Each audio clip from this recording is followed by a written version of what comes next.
Bonjour à tous et bienvenue encore une fois à la bourse mode d'emploi. Avec ce sujet désormais, les options sont-elles utiles à la gestion d'un portefeuille en actions? Alors pour y répondre, j'ai de la chance, deux demoiselles qui vont se présenter. Alors déjà Sophie peut-être?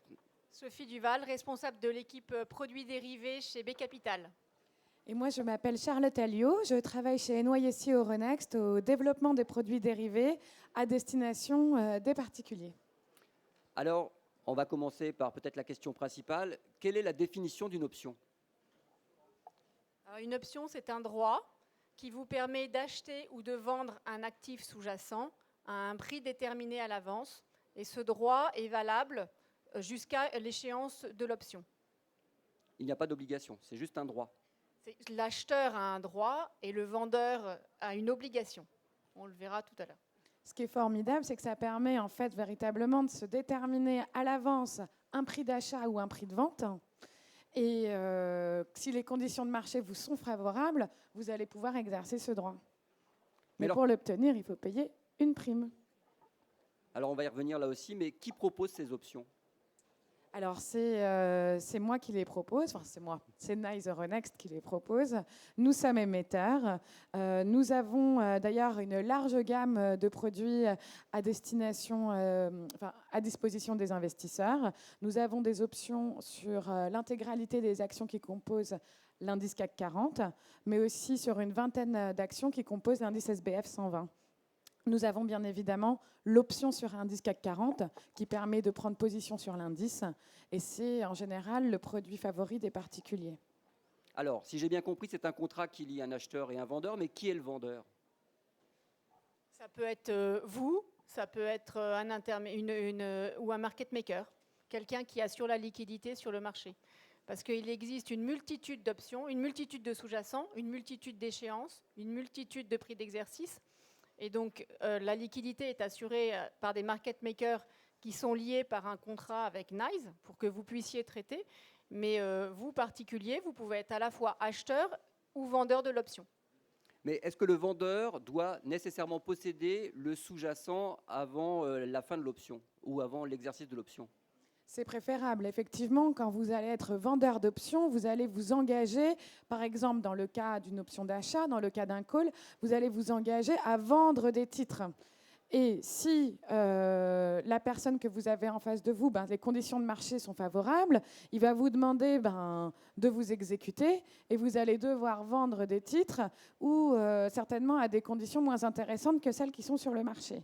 Donc vous avez intérêt à les avoir en portefeuille parce que si vous devez à la fois vous fournir et vendre, vous risquez de perdre gros.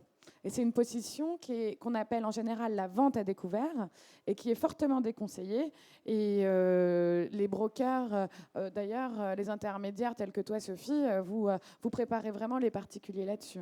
Tout à fait. En fait, c'est vraiment ce qui fait la particularité de ce marché, c'est que ce droit, vous pouvez non seulement l'acheter, mais vous pouvez également le vendre avant de l'avoir acheté.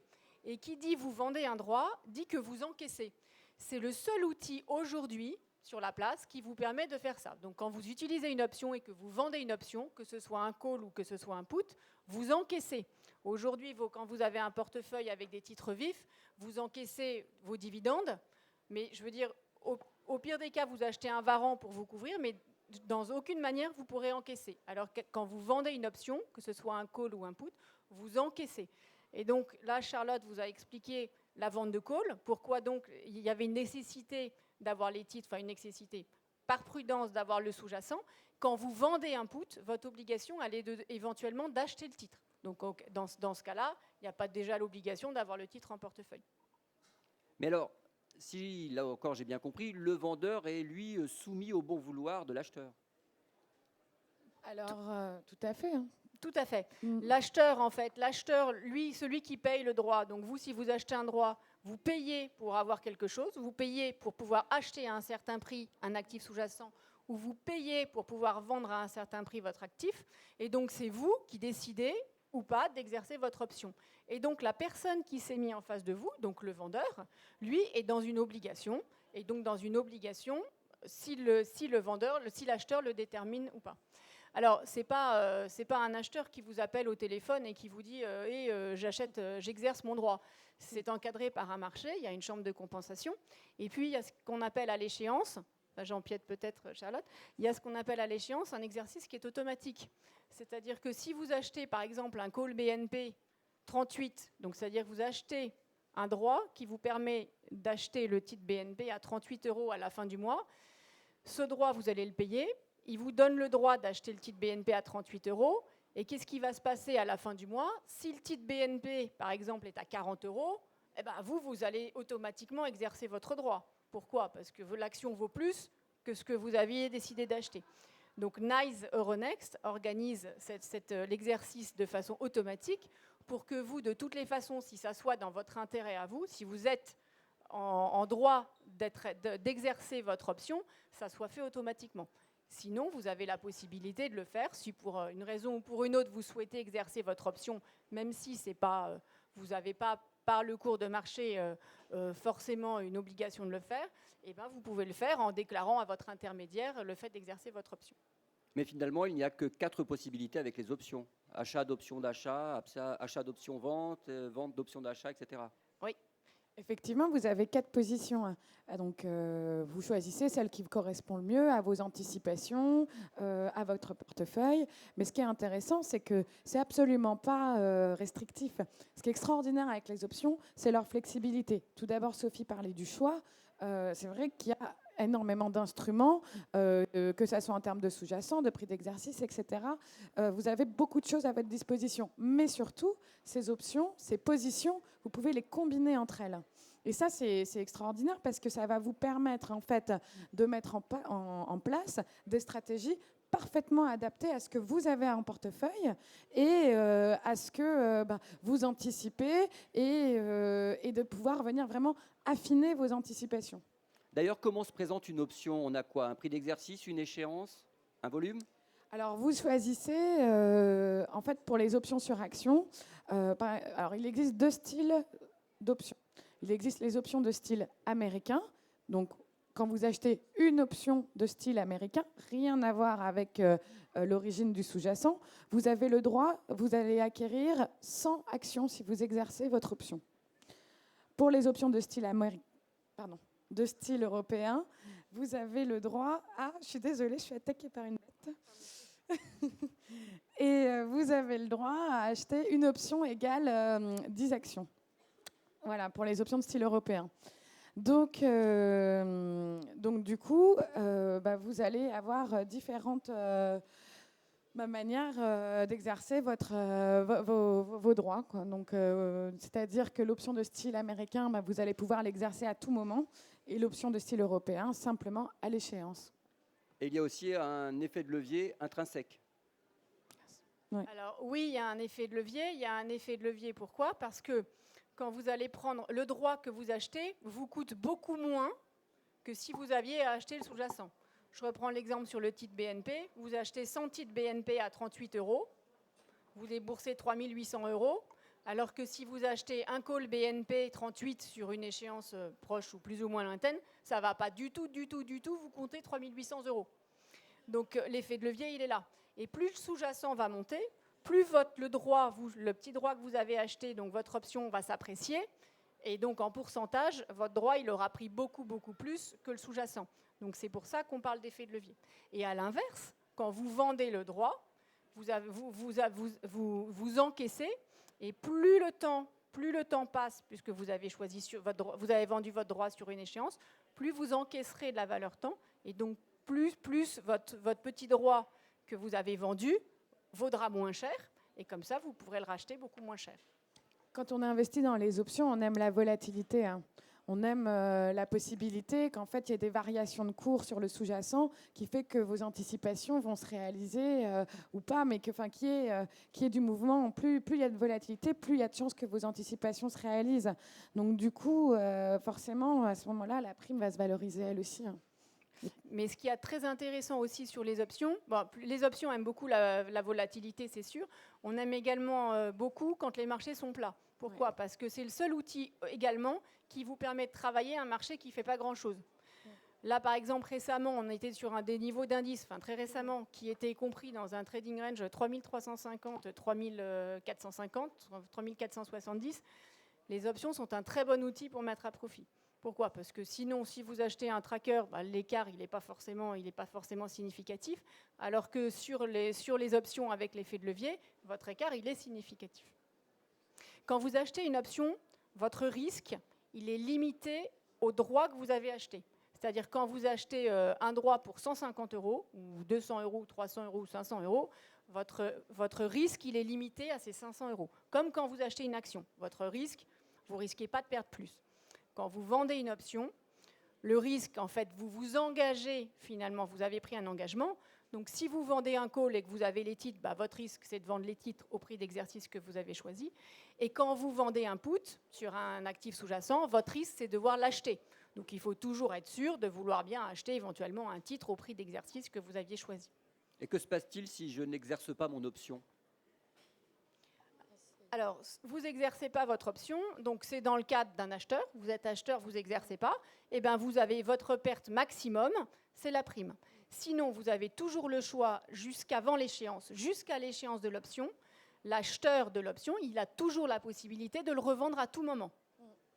Les horaires de cotation sont de 9h à 17h30 sur les options, et donc de 9h à 17h30 jusqu'à l'échéance, le droit se négocie, vous pouvez très bien revendre votre option. Mais finalement, ça ressemble beaucoup à un contrat d'assurance, donc il y a une notion de couverture. Complètement. D'ailleurs, les produits dérivés sont nés avant tout de besoins de couverture des particuliers et des investisseurs professionnels. Vous pouvez tout à fait vous couvrir et vous garantir des prix de vente, c'est-à-dire que vous avez par exemple des titres en portefeuille, vous avez peur qu'ils se dévalorisent, vous pouvez vous garantir des prix de revente sans problème, ou en achetant un put, ou en vendant un call. Mais est-ce que tous les actifs peuvent faire l'objet d'une option? Alors, potentiellement, oui. Maintenant, sur le marché, vous trouvez principalement des options sur actions et des options sur indices telles que l'indice CAC 40. Mais c'est vrai qu'il existe des options sur des catégories très vastes de sous-jacents, comme par exemple des indices climatiques, des matières premières. Il y a effectivement beaucoup de sous-jacents possibles. C'est un contrat, avant tout, un mécanisme, et après, vous pouvez l'appliquer à différents sous-jacents. Alors, je peux dynamiser ou protéger mon portefeuille, mais ça ressemble beaucoup à des varans, tout ça, non? C'est mieux. Alors, la grande différence avec un varan, si on a été clair, vous l'aurez compris, il y a deux grandes différences. La première, c'est que, comme on l'a expliqué, vous pouvez acheter le droit, mais le vendre, et que quand vous vendez votre droit, vous encaissez. Un varan, vous ne pouvez pas vous mettre vendeur d'un varan. Vous pouvez acheter un call varan ou acheter un put varan, mais vous ne pouvez pas commencer par vendre un varan et vous encaissez pas. Donc ça, c'est la première grande différence. Et la deuxième grande différence, c'est la notion d'exercice qu'on a évoquée. C'est-à-dire que quand vous achetez une option sur action et que vous exercez votre option, vous avez vraiment le sous-jacent dans votre portefeuille. Alors, vous l'avez dans votre portefeuille dans le cas d'une option d'achat et vous le vendez dans le cas d'une option de vente. Donc, ce qui est aussi intéressant, je crois, Sophie, si je ne me trompe pas, c'est que l'option, elle est négociable jusqu'à la date d'échéance, c'est-à-dire que vous pouvez sortir du contrat, mais le varan, ce n'est pas possible. C'est-à-dire que 5 jours avant l'échéance, vous ne pouvez plus ressortir de votre position.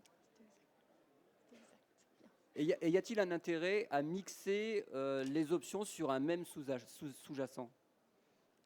Alors, c'est tout l'intérêt, enfin, c'est pas tout, mais c'est un des gros intérêts des options. Justement, c'est l'intérêt de mixer, de faire des stratégies, comme a dit Charlotte. En fait, vous combinez ce que vous avez dit, il y a 4 stratégies simples, et en les combinant entre elles, ça vous permet soit de vous couvrir, par exemple, sur un sous-jacent et de payer 0, par exemple. Enfin, après, il faut voir ce qu'il existe, les prix d'exercice et les prix en fonction de ce que vous souhaitez comme échéance. Mais ça vous permet également d'encaisser double. Quand vous vendez un call et que vous vendez un put, par exemple, ou quand vous vendez 2 calls, vous encaissez doublement. Alors attention, à la vente, vous avez une obligation. Il ne faut pas vendre des calls et des puts sans être conscient de ce que vous faites. Mais ce que je veux dire, c'est que voilà, les stratégies ont justement un réel intérêt et sont très complémentaires d'une gestion de titres classique. Donc c'est un produit très très intéressant, mais il faut quand même comprendre de quoi il s'agit. Alors quel est votre conseil pour nos visiteurs? Alors moi, je conseillerais avant tout, comme vous le dites Antoine, effectivement, ce sont des produits très sophistiqués. Et des produits sophistiqués comme les options qui demandent une attention quand on est investisseur, on n'achète pas une option et on ne la laisse pas dans son portefeuille comme ça, hein. C'est quelque chose qui se suit et il faut, avant de commencer, effectivement savoir comprendre parfaitement le fonctionnement de base. Et quand vous avez vraiment bien assimilé ce fonctionnement, et c'est un processus qui peut être long, tout le monde va à son rythme. Et quand vous avez bien compris ce fonctionnement, je pense qu'il faut se trouver l'intermédiaire qui correspond à vos besoins et commencer avec un montant raisonnable qu'on peut se dire, bon ben voilà, je peux éventuellement le perdre. Mais je conseille aussi, surtout avant de se lancer, d'aller regarder les écrans de cotation. Surveiller, regarder le marché. C'est un marché qui évolue vite. Les primes bougent rapidement. Donc, c'est très intéressant d'aller regarder un écran et voir son fonctionnement. Et puis, on organise Nice Euronext en partenariat avec des brokers partenaires tels que B Capital. On organise des formations, des webinaires. On est à votre disposition. On a fait aussi des documents pédagogiques qui sont disponibles sur notre site. Et j'encourage vraiment les gens. Et d'ailleurs, c'est pour ça qu'on est là aujourd'hui avec Sophie, parce que voilà, ce sont des produits sophistiqués et on encourage les gens à se former au maximum et à venir nous poser le maximum de questions avant de se lancer.